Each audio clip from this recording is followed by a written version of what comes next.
1975 আমি 2024-এ 23শে ফেব্রুয়ারি এখানে রাইট নি সার্জারি করেছিলাম, নর্মাল সার্জারি ডক্টর বিকাশ কাপুরের হাতে। আমি তার আগে বেশ কয়েক বছর ধরে আমি নানান রকমের অসুবিধায় ভুগছিলাম। আমি হাঁটতে পারতাম না ঠিক মতো, বহু মেডিসিন সাপোর্ট আমি খেয়েছি, নিউট্রাল খেয়েছি, কিন্তু আমি কোনো উপকার আমি পাইনি।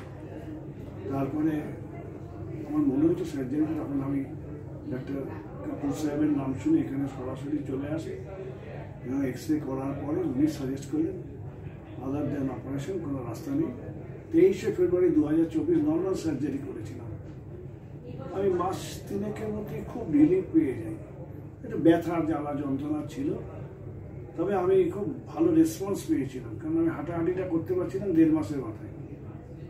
এরপরে বাপাটাও আমার খারাপ ছিল, তখনই স্যার বলেছিলেন এটাও করতে হবে। তো আমি এটা 29শে ফেব্রুয়ারি 2025 আমি রোবোটিক সার্জারি করলাম। স্যারের সাথে কথা বলি, উনি বলেন রোবোটিকে করুন। আমি রোবোটিক সম্বন্ধে গাইডলাইনগুলো বাইরে পড়েছি এবং অনেকের কাছে শুনেছি। যাক, তখন আমি রোবোটিকের ডিসিশনটা নিই এবং রোবোটিকের সার্জারি করার পর 29শে ফেব্রুয়ারি আমি ফিল করতে থাকি যে আমার বাঁ পায়ের অপারেশনে খুব হালকা লাগছে পাটা। যেমন আমি পাটা তুলতে পারছিলাম, এরকম করে পাটা তুলে এরকম বিছানায় আমার কোনো হেল্প লাগছিল না।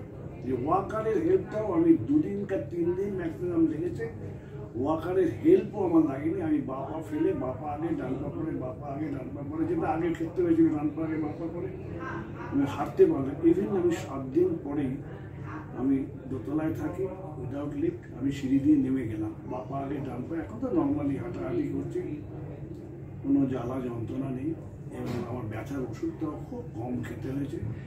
আমি সাজেস্ট করব, যদি যার যেরকম অবস্থা আছে, robotic surgery I suggest more better treatment.